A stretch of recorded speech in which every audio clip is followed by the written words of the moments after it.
Morning, good afternoon, and good evening. From wherever you are in the world, welcome. This is a University of Liverpool online webinar, onboarding webinar, entitled Academic Skills for Postgraduate Students.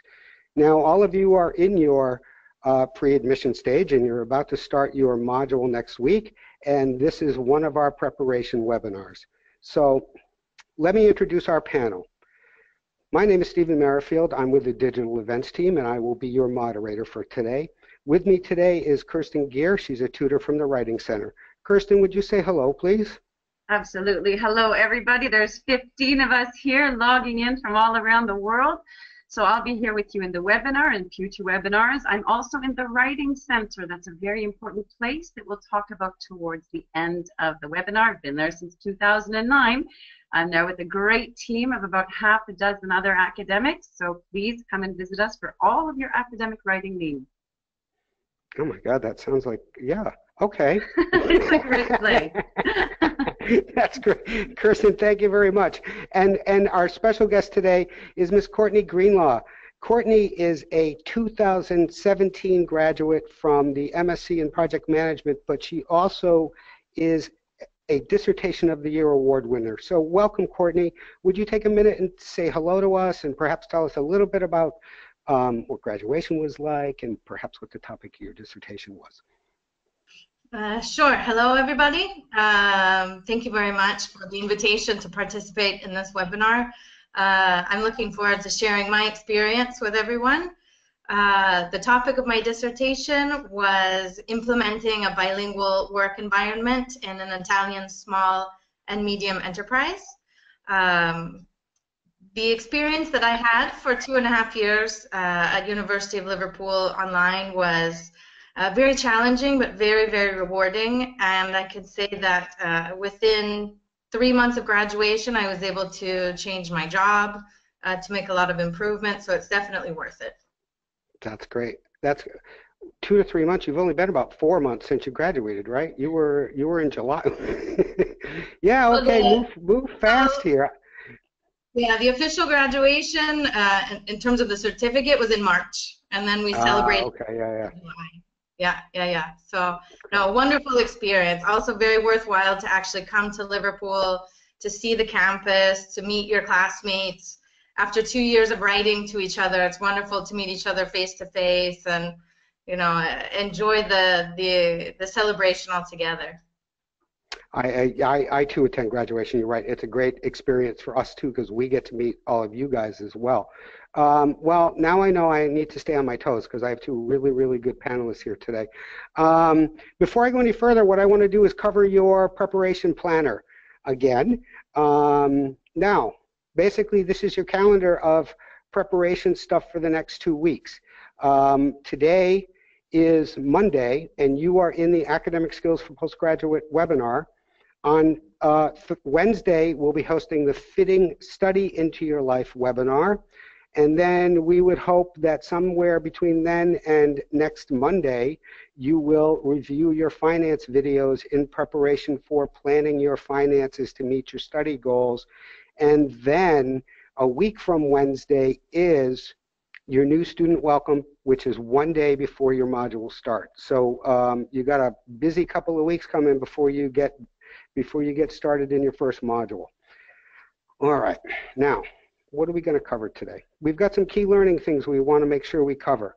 We're going to talk about developing ways to approach academic learning, considering some of the core academic skills, learning resources, and we're going to identify where to get support.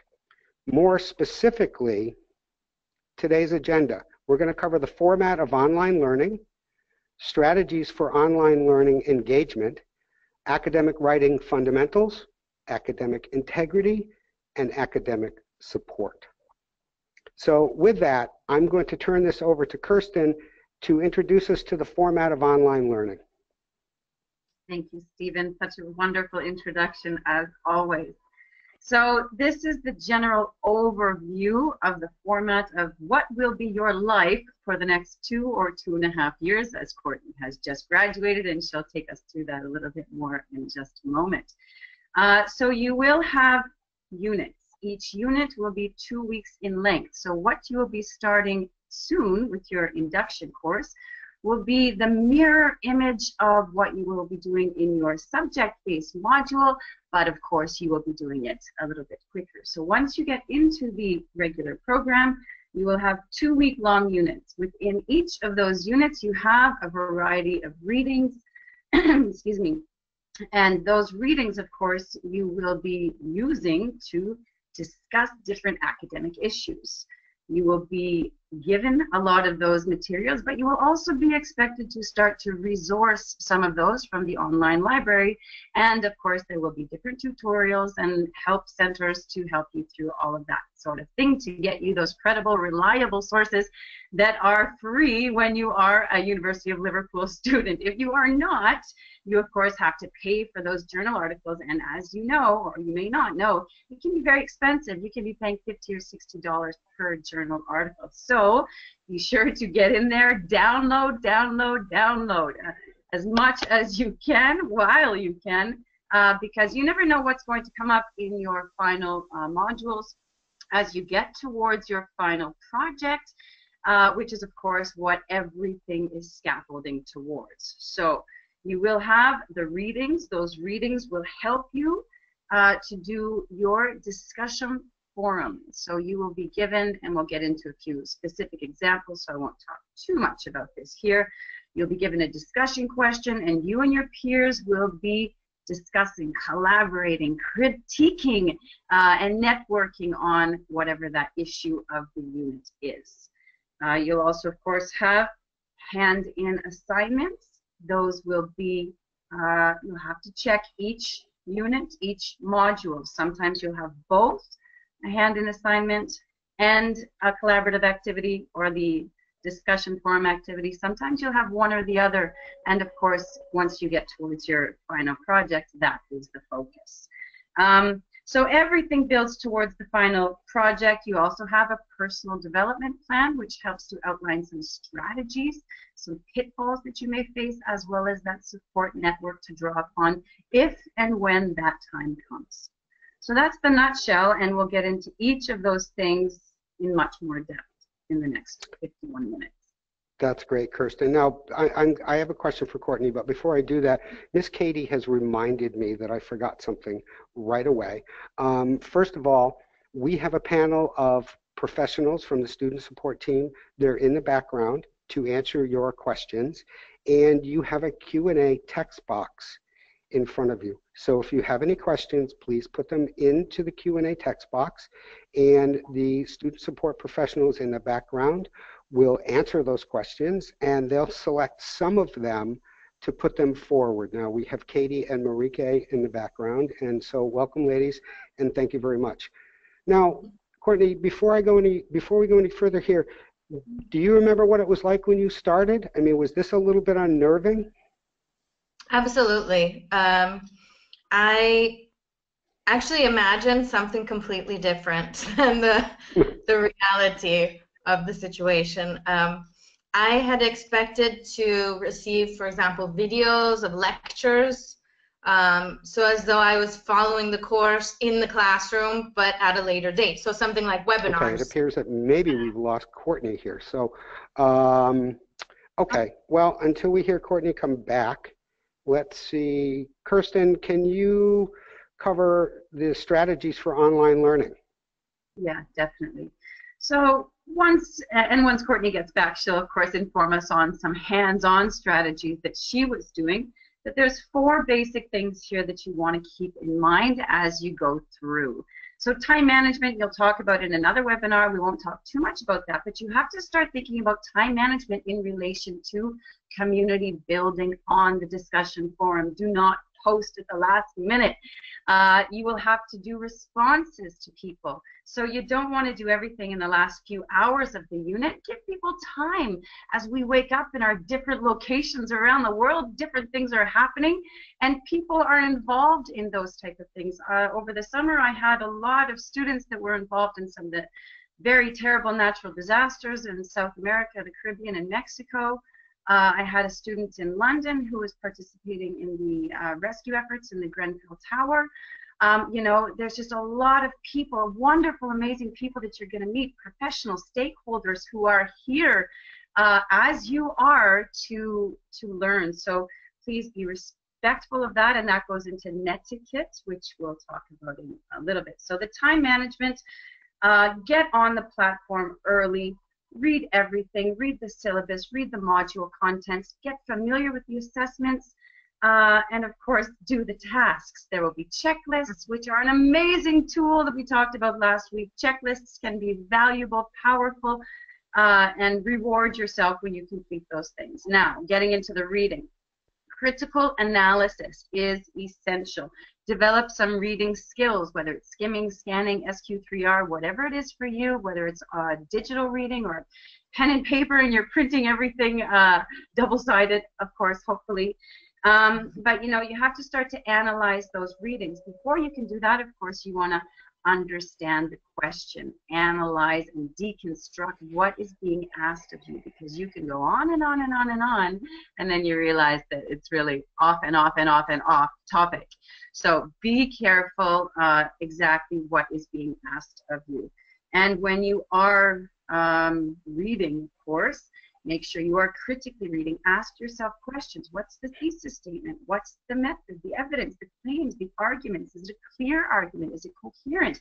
Can I challenge it? Has anything happened in the world since this has been published that changes what they are saying? So all of those types of things will help you to make notes, and from those notes, build your outline, build your outline, build your outline, build your outline before you start to write. Do not sit and start to write. Even the best writers in the world do not do that. That will end up in a stream of consciousness, and we can feel that. We love you all, and we want to know what you're thinking, but we do want that constructed in a way that is readable for all of your peer networks, your tutors, as well as your instructors. And that, of course, gets into academic writing skills, and we'll get into that in a future slide. On the discussion forum, you are engaging with your peers. It's proactive, it's respectful. You want to, again, we'll get into a few examples of what this exactly looks like, but it should be meaningful. It should be moving the discussion forward, asking critical questions, adding to the discussion, not just saying, oh, that's a great opinion, you know, I agree with you. That is not enough. You need to build. And of course, how you present those ideas goes back to the academic writing, which we'll show you several slides to exemplify. Okay, so that is, those are some of the strategies. Of course, we'll continue to talk about them in future webinars, and always in the Academic Writing Center, come and visit us if you need any other tips. That's great. Kirsten, Courtney, do we have you back? I believe so. I can hear you. Perfect, perfect, perfect, perfect. So can we combine the two slides and really ask you about your experience when you first started? I mean, we were talking a little bit about what it was like to do the first discussion, but really, when you first started, what was it like getting used to doing academic writing, and in this case, preparing for assignments? Mm-hmm.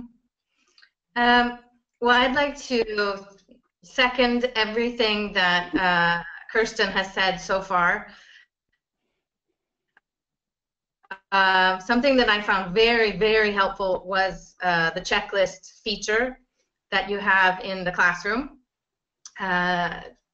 What I started to do when I kind of got into a good rhythm was Wednesday night, when the classroom would open up, I would Wednesday night go in and download all of the material that was included, or as I went on through the course, teachers were providing less and less material, but they would give you the list of articles that you had to find in the library, which, you know, you learn how to do it, which is great. It's very helpful, but it does take a little bit of time. So I would dedicate Wednesday night to downloading all of my material. Something very nice about the online library is when you do download an article, there's a section that says people who downloaded this article also downloaded this, this, and this. And Brilliant. that can really help you for the follow-up discussions when you're trying to find support for your opinion. And you're not, You know, you've already been given a list of articles that, yeah, as Kirsten said, they're free, so why not? You know, take the 2 seconds to download the article and create kind of a reserve for your post. Because again, the good rule of thumb for the follow-up post is have at least 3 references for your opinion, always. brilliant, brilliant, brilliant, brilliant. Okay, wow. Courtney, why, for those of us who may not have witnessed our opening webinar, why Wednesday? So the regular course, we could say the actual course, starts Thursday and runs Thursday to Wednesday. The ideal situation is that you've finished everything by Wednesday evening. So hopefully, you know, at 10 p.m. on Wednesday, you've submitted everything that needs to be submitted. You've participated in your final posts with your other classmates, and then you can dedicate, you know, the 30 minutes to looking for new material. I started to create folders in my PC because something that I also found very helpful for myself was to have a template for my responses, for my homework. So the name of the professor, the name of the class, my student ID number, my name, and the date. So I had the deadlines already written for all of the assignments, so I could double check. I knew when I had to submit something. And then if possible, I would also put the title of the paper, so the question that I had to answer, at the top. And I would put those into folders, week 1, week 2, week 3, week 4, with the name of the course. So everything was, you know, very schematically organized, which just made it faster and easier to find things, to get moving into a new module. Because I think when you find a recipe or a formula that works for you and that's successful for you, it just makes sense to repeat that formula. You know, don't reinvent the wheel every course. And then you can modify. Not broken. Exactly. Exactly. And again, you know, it was very helpful to keep all of those things because, for example, in one course, you might think of something that you studied in the last module, and so you can go back and find that material archived on your computer, and then you have your resource and you have your support for your argument. Also keeping your grades, keeping your assignments, you know, collect everything. Don't throw anything away. Don't erase anything. Don't delete anything. Also because when you get to your final dissertation or your research project, you will have accumulated 2 years of reference material that can be very, very helpful and save you a lot of time when you're trying to research your final topic. And as you go, you might actually discover that you're interested in something specifically, and then you can start putting together your own archives, so you're prepared when you have to invent your dissertation thesis topic. And I can promise you that by the time you get to module 7 or 8, you'll only be remembering key points from module 1 or 2, and so so it's just, yeah, that's brilliant. And I can't quite see the cams, but I suspect that Kirsten is jumping up and down and clapping and doing all kinds of hoorays right here. Not to mention you've just taken about half of her time management speech away. It's wonderful. So, well done, Courtney. Well done. Hey, Kirsten, fundamentals, please. Yeah. So as we go through, of course, you get to the academic writing aspect. A couple of things that you really need to keep in mind. So first, of course, is the structure. Now, we can take that in a few different ways. The first is, of course, basic essay structure of having, you know, the right font and title page and table of contents if necessary.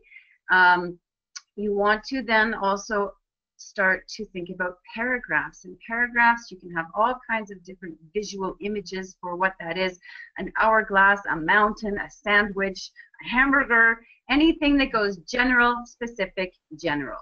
Okay, so, and again, that comes into some academic writing skills that we won't get into herein, but different things that you want to keep in mind to keep your readers in mind, as well as, of course, yourself on track. And another thing to do that is to use signposting language. So you use the paragraphs and all the other elements of the essay to structure, but within those paragraphs, then you start to use signposting language. That is basically the map of your essay. You talk about what you're going to talk about, when you're going to talk about it. And once you're doing that, you use those key words first. For example, however, therefore, in conclusion. I know it seems really simple, and when I was in my first year university 20 years ago, I thought, oh, I can't do this. This is just below me. It's, you know, it's too simple. I'm writing at a higher level than this. But remember, it's for the readability. It also helps to keep your structure on track to get from point A to point B without getting lost. So check out the format. Of course, whatever referencing style you're using, the format may vary slightly into subheadings and major headings and different capitalization, punctuation that you're using, but of course you can check that once you get into the course. About the process. Now, spend a lot of time thinking. Whatever tools you're using to take notes, you know, Courtney can maybe take us through that a little bit. You know, have a little voice recorder or something on your phone or a pen and paper. Write it down in the moment. Don't just isolate those 2 or 3 hours a day for, you know, when the inspiration, you think it's going to be there. Write it down when it strikes, and then compile it. And I am a big fan of note-taking and changing, you know, using wallpapering one wall in my office with the outline, using a lot of color, and of course marking where everything comes from with the citing and referencing at the beginning. So that's part of the process writing, and it never stops. Even once you submit, you know, you can always continue to improve. So don't seek the polished version, but also know that there's a lot further depth that you can take in a variety.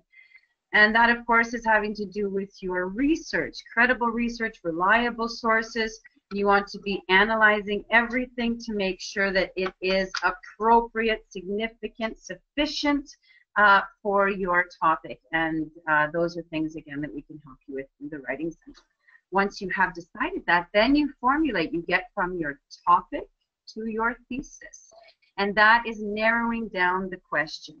And again, draft, edit, draft, edit. It's a continuous cycle. Again, I'm flagging the Writing Center. You can submit anything at any time. You don't need to wait until it's a final version, because we are not an editing service. So please work with us throughout the process of your writing. Even submit an outline to make sure you're on track. And then we can help you get to the end product. And it does save time in the end, because then you don't, you know, you finished everything, you've got 3,000 or 5,000 words or your final project, and you say, oh, I've got 2 days to submit it, and look at all these comments and things I need to address. So please do work with us throughout the process. Do not use it as a resurrective service. And of course, completion and product submission. That comes with a lot of hard work and effort, and is very rewarding. And do reward yourself. The brain needs that. Yes, it does. Yes, it does. Let me point out here once again a couple of key points here that you're making. One is the Writing Center is not there to write your papers for you. They're there to help you write better. And so use them for that. And secondly, I keep hearing over and over and over again, do not wait until the last minute to either submit to the Writing Center or to submit to your assignments. Courtney, did you have reason to use the Writing Center ever? I can say personally, I never use the Writing Center, but I'd like to underline the fact here that I am a mother tongue English speaker, and I come from a long line of teachers. My mother's a teacher, my aunts are teachers, my grandmother's a teacher. So I think just from my personal background, it wasn't necessary, but I did have classmates who use the Writing Center quite a bit. And I can say that I did notice throughout the course that their writing improved. What do I mean by that? I mean that very often you'll answer the question for the weekly assignment, and then your teacher will ask you to place your response in the discussion thread. Then you have to read each other's assignment and then respond. And at the beginning, it was very difficult for me to find sometimes people to respond to, because if the assignment is not formulated well, then the other classmates don't have really the food for thought to be able to respond. And you have to do 3 responses minimum. So it's really hard. I mean, you start pulling and pulling and trying to pull as much information out as possible.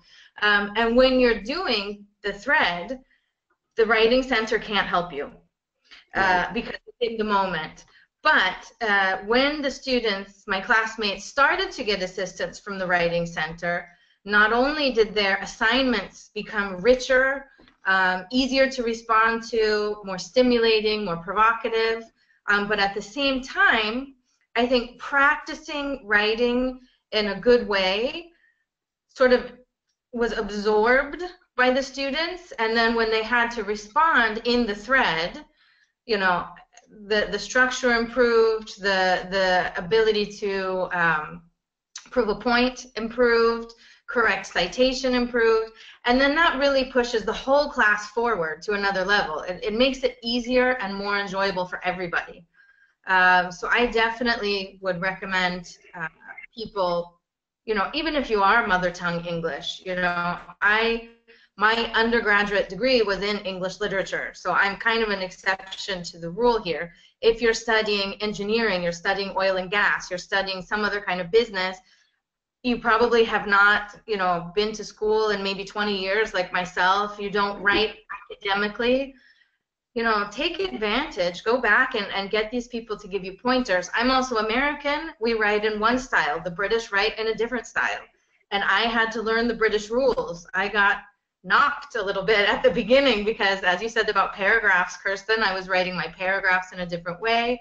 I was using a different citation style because we tend to use a different style in the United States. So, you know, this resource is fantastic, and it will really compound as you use it.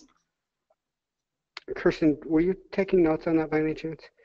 Well, I was taking notes actually on a few questions that came in that I think we could probably address as she was speaking. Mm-hmm. Okay. I'm going to move this slide to the example dialogue while you do that. Sure. So a few things that came in. We'll talk about Turnitin to the students who asked about that. The quotes in the discussion forum. Also, we do have a slide, and we'll talk a little bit about that. But the question I want to sort of mention here is how to book a session with the Writing Center, and we will take you through that towards the end. And someone asked, are there any academic writing guides? Well, come see us in the Writing Center because everybody's needs will be very different. So I don't just want to recommend a blanket source.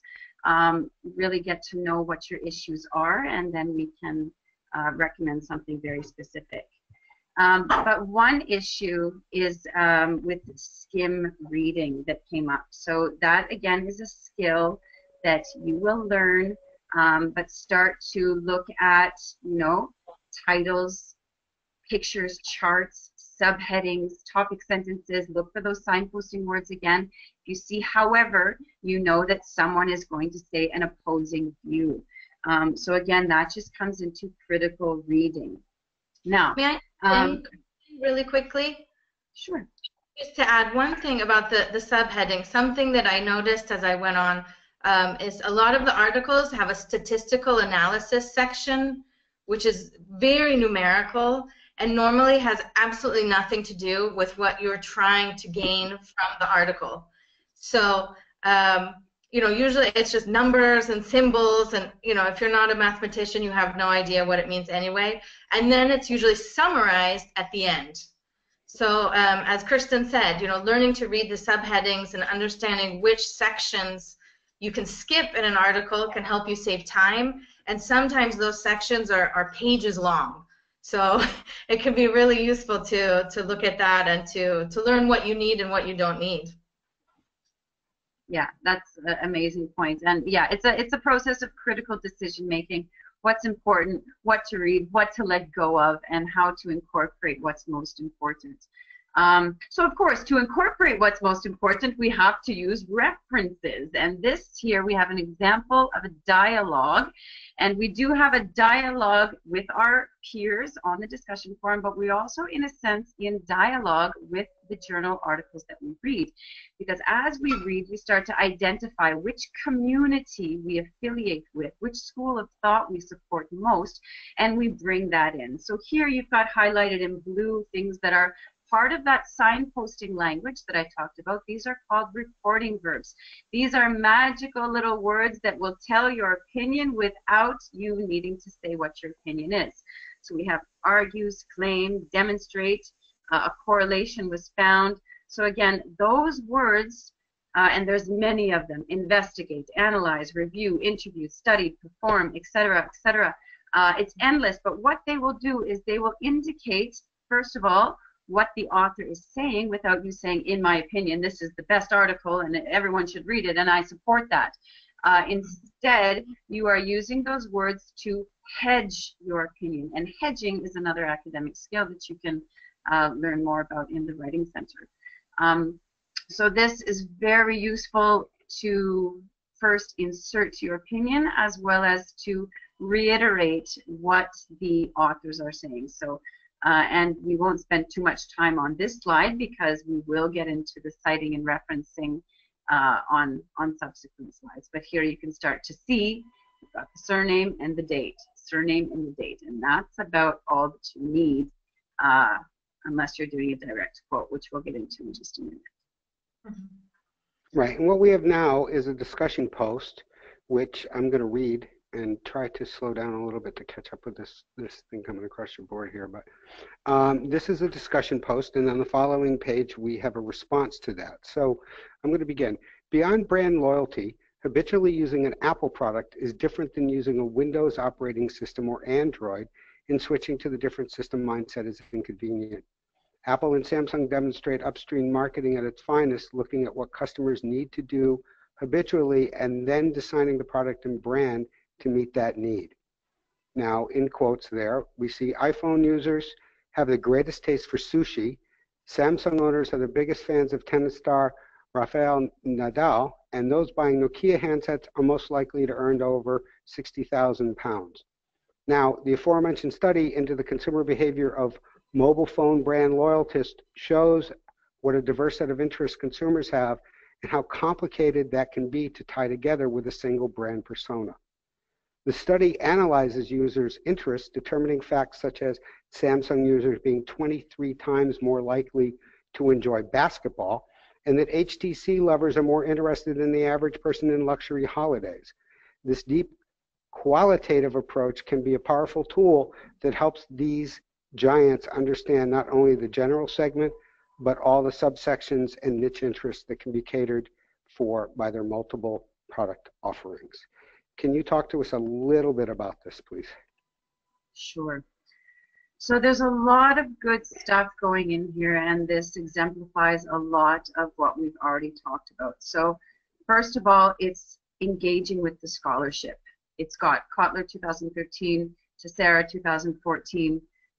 So it is bringing in the definite resources that may have been provided by the course in the modules, or may have been drawn upon independently or as a subsequent reading by the students.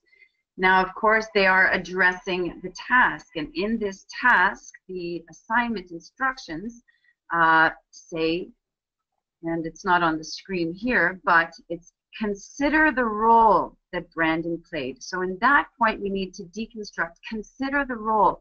We're not comparing, we're not analyzing, it's a consideration. So that will bring about a different approach, possibly different model as you're taking notes. You know, there's all kinds of things, Venn diagrams, spider diagrams, fishbone diagrams, it's endless, the different thinking tools that you can use to start to structure, but it all goes back to what the assignment says. So this is considering the role of a brand, okay, played in your last purchase. So this is a discussion post. This is a personal topic. On the discussion forum, you are allowed and encouraged to use a more informal voice, which you will not be using in your hand-in assignments and your projects. So here we can, of course, bring in our opinion, which this student Joe has done, and he's directly addressing the task. He's propelled us straight into a discussion. Okay, so right away he's talking about the studies, what they've said, analyzing them, and of course talking about some of the implications. He is using direct quotations, and we'll talk about that nice long quote in just a minute. But there is certainly academic language in this post, and it is something that if any student were to read it, of course, it's an invitation to respond. Because again, when you're on the discussion forum, you're writing for your instructor, but you're also writing for your peers. You are teaching your own experience, and it's an exercise in persuasive communication to see who you can essentially get on board. And so it is a bit of fun like that. I like to see it as a bit of a game, you know, who gets the most responses, and it becomes quite fun. Now, a few things, as this is a student post that you want to look at.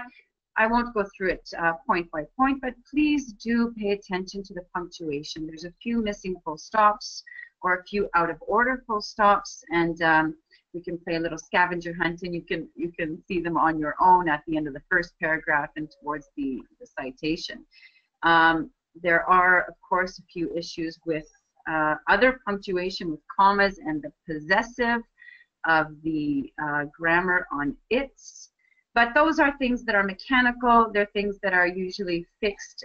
It's usually a slip. You know, we have slips, mistakes, and errors. And a lot of these times, and again, this comes back to time management. A lot of the time, all we need to do is make sure that the spelling and grammar check is enabled in Word. Use Grammarly, which is another tool that we've talked about and we'll continue to talk about. Use the Writing Center. Reread your work out loud, preferably, or have a very kind and altruistic friend reread your work so that some of these things will jump out at you. A few issues with the, so that direct quote, that indentation right in the middle of the post. Now, this will vary depending on the citation style, but usually it's 3 lines or longer, or that's about 100 words. So this post, this direct quote, The iPhone Users by Tessera, is about 30 or so words. So even though it spans 3 lines once it's indented, it may not need the indentation itself. But if we do indent, we don't need to use the double quotation marks there because the indentation itself naturally indicates that it's a direct quote. Now, it's using the citation style, Kotler 2013, Tessera 2014, and again Tessera 2014. But you may want to vary that. There's a few different formats that you can use or strategies for direct quotation. And one that you can use here is a author prominent, which means you would put the author within the body of the sentence, either as subject or object, to get very grammatical, and then you only put the date in parentheses. And if you're using a quotation mark, you put the page number. Okay, yeah, a few other points. If you're using acronyms like HTC, do please be sure to introduce full term and acronym upon first mention. because people are coming from different backgrounds. I was having a conversation with someone and he said PD, PD, PD, and I thought it was professional development, and she was talking about something completely different. So, you know, towards the end of the conversation, we finally got onto the same page. But to save yourself that time, do again just consider the readability of your posts. Cool. Okay. Speaking of, for the sake of time, we're going to move on now to the response. Now, this is a response to that post from another student. And it says, "Dear Joe and class, thank you very much for your reply and for your great insights, thoughts, own research, and for sharing your personal preferences about Samsung products. You have provided great examples addressing this issue. For example, using an Apple product is different than using a Windows operating system or Android, and switching to a different system mindset is inconvenient. Kotler and Keller make a remarkable comment regarding factors which may influence buyer behavior from the standpoint of view of customer psychology behavior. They indicate consumers' behavior is influenced by cultural, social, and personal factors. On the previous forum, we had deep discussions on these areas, and most of us agree that culture is a fundamental determinant of an individual's wants and behavior." And that's from Susan. So as a response, how does this sit, Kirsten? Susan has done well, although I will draw on Courtney's earlier recommendation to use a minimum of 3 sources, especially when you're responding. You want to use the sources, use the sources in the initial post, comment on them, but then bring in additional research, which the student has done. But again, the more the merrier in the citation realm.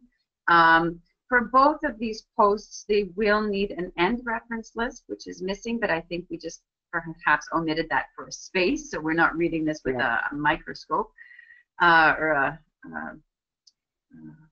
magnifying glass. Thank you. It slipped my mind for a minute. But this is a very nice, it's a natural discussion. It's got the warmth, it's got the netiquette, it's polite, it's moving the discussion forward, it's offering a new stance. And what I would offer at the beginning of that second paragraph when they bring in Kotler and Keller, use a signposting word such as, however, la da da da da da da. Because there's a polite way to disagree. And again, you're marking that for the readers. You have to remember that these discussion forums are going to get very busy. There will be dozens, possibly hundreds of posts. So do log in often, and Courtney will tell you, of course, a little bit more on that. But don't leave it all, but help the readers. Give them all of the information that they need. Courtney, what was this like for you, responding in these discussion questions, going back and forth? What was that like for you? Well, I found 2 strategies to be very helpful. One strategy was to obviously look for something that I really agreed with or disagreed with, one or the other, in what one of the classmates was saying or writing in this case, and then really developing that point.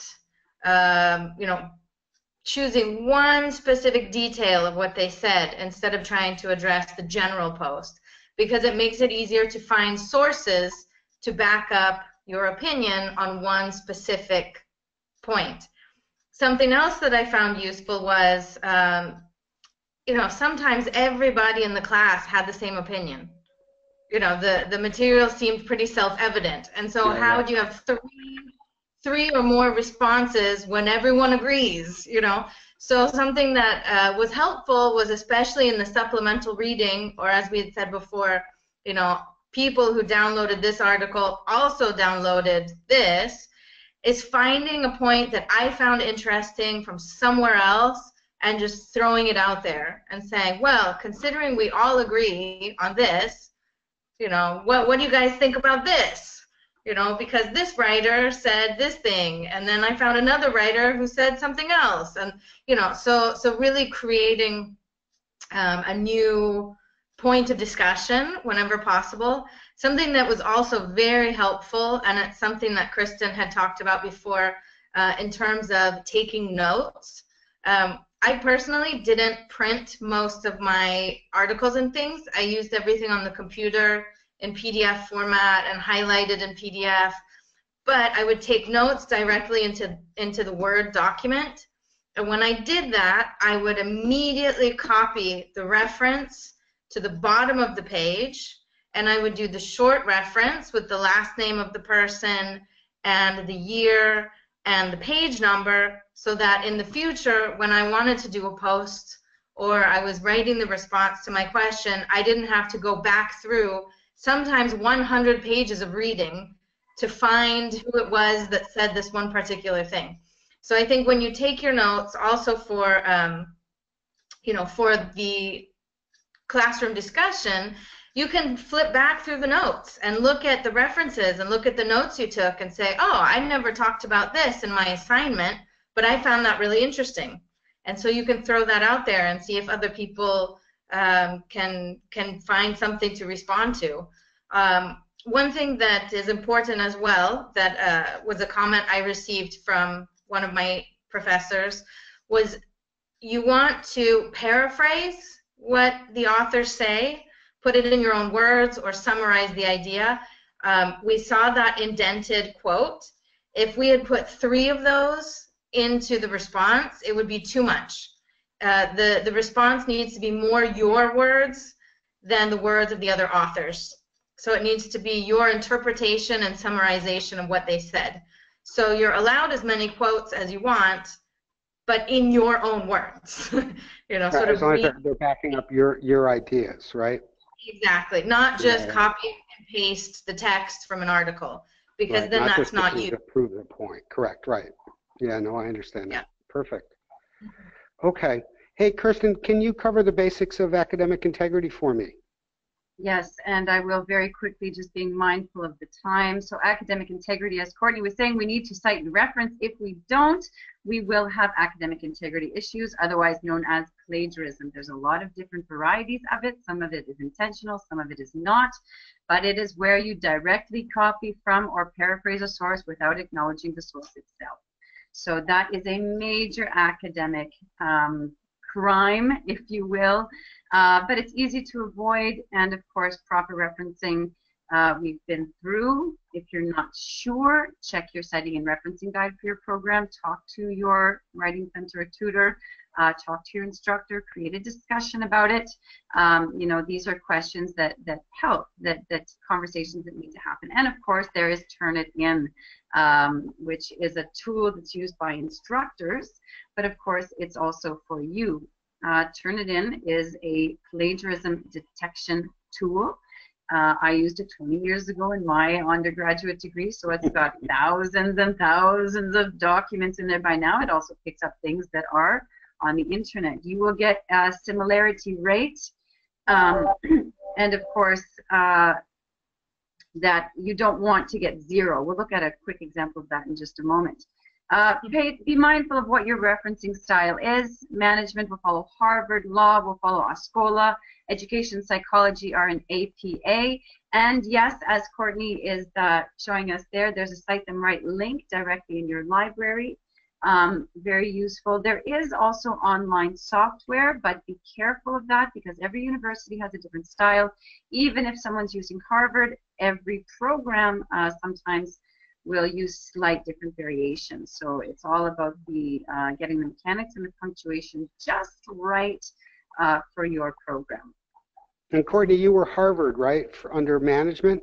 Yes, under management we used Harvard, and I did have exactly the situation that Kirsten just mentioned. Of course. I started using the Harvard citation as found in one document. Then, sometimes when I wasn't sure, I would check in the reference section of some of our homework reading. I didn't really know where to look because I had been lazy and I hadn't bought my Cite It Right book yet. And so I was called out on this several times. Some teacher said, I see that you're trying to do Harvard, but this is missing, this is in the wrong place, this has to be italic, this has to be a comma. And I would like to recommend, if there's one book that you buy during school, buy the Cite It Right, because it will be really, really useful. It covers absolutely every kind of source you can imagine. I mean, everything possible. It's very, very useful. And something else that I would say as well, when you start doing it, it becomes automatic. At first, it seems complicated and difficult, but it's just like learning anything else. Learning a new language, learning mathematics and formulas. I mean, you just have to learn where the pieces go.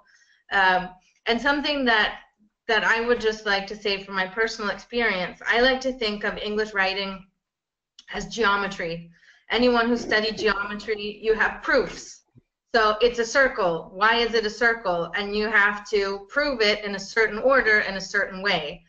We take our writing structure all the way back from the Greeks and from Aristotle and from Pythagoras, and this idea of critical thinking is very mathematical.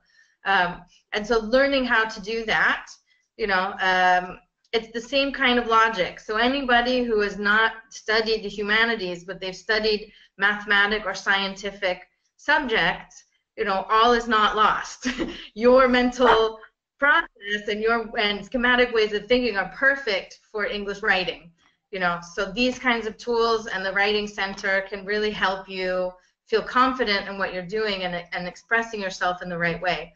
Because sometimes, as Kirsten said, it's not what you say, but how you say it that can lower your grade, which is too bad, because when you put in the time and the effort, you want to get the most out of the experience.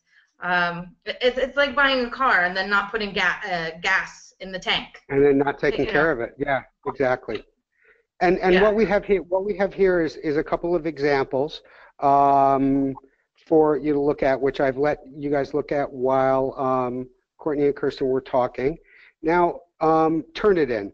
Kirsten, quickly, if you would, can you tell us what Turnitin's about? Sure. Well, as I said, it's a tool for your instructors mostly, but you can see your matches if you have not cited in reference correctly. But please note, this is not to be at 0. All of your end references should be highlighted. If they're not, that's problematic. All of your in-text citations should be highlighted. If not, that's also a problem. There was a question earlier, and Courtney, you touched on it a little bit. How many quotes? What's the percentage of quotations that you can have in anything? Well, that should not be more than 10% of your final word count. So a 500-word document, 50 words, okay? And it carries on like that. Otherwise, paraphrase, summarize, synthesize. Anybody can name drop. Anybody can cut and paste. It's the skill to synthesize and to integrate what others have said into your own presentation. So Turnitin is there for your instructors. It's there for you as well. And it's a tool to warn you. So, we will see if there has been some copying. Do not think that you cannot, that you can get around it, because there's just too much material out there already. And the bottom line here is that if you're paying attention to what we've talked about and you use the resources that we provide to you, then your Turnitin report should be looking like they should be looking like. Not at 0 and not at 50, but at a good match of referenced materials and individual writing and thought. Correct, ladies? Absolutely. Yeah, okay. And of course, make sure, what I found useful is when the different colors highlight the different resources. So you can see, as Kristen said, the percentage that's related to your final references at the end of the document and what's actually inside the document. So keep in mind that those are two different things, and it shows you very, very easily, where a problem might be with the highlighting function. So that was very helpful. Great, perfect.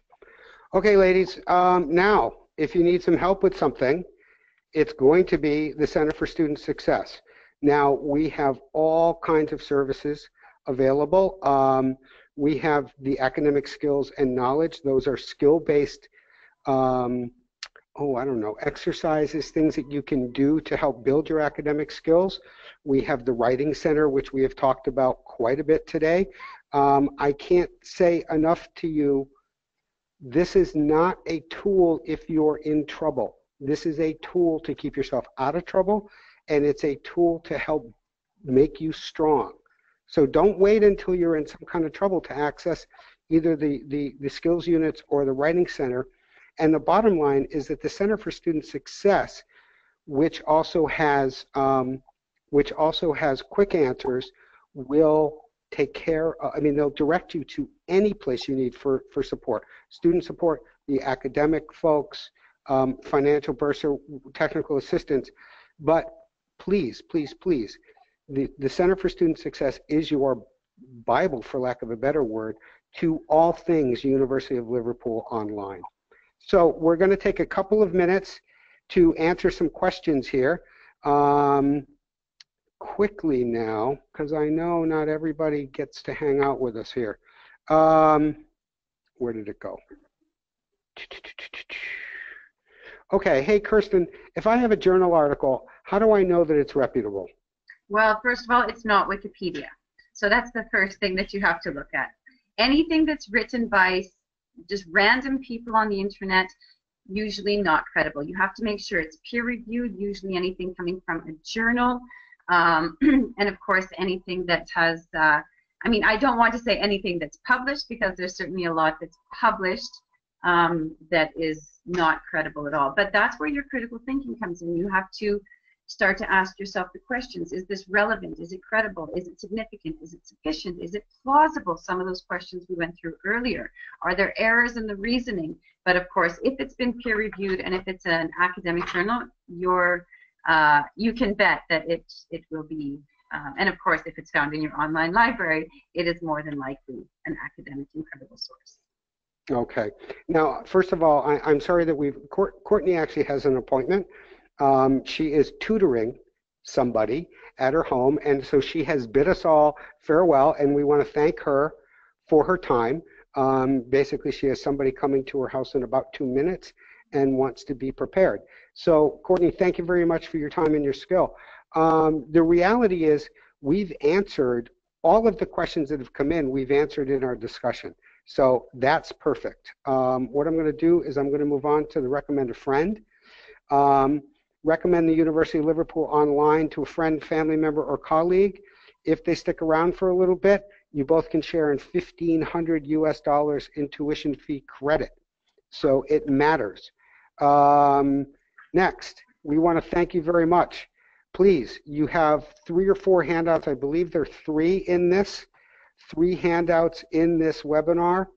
We strongly suggest that you download them on your way out and complete the end of webinar survey. Now, Kirsten, thank you very much for your time. Courtney has already left us, but thank you very, very much for your expertise as a student. And we really want to wish you our very, very best with your new studies. With that, Kirsten, anything to share on your way out the door?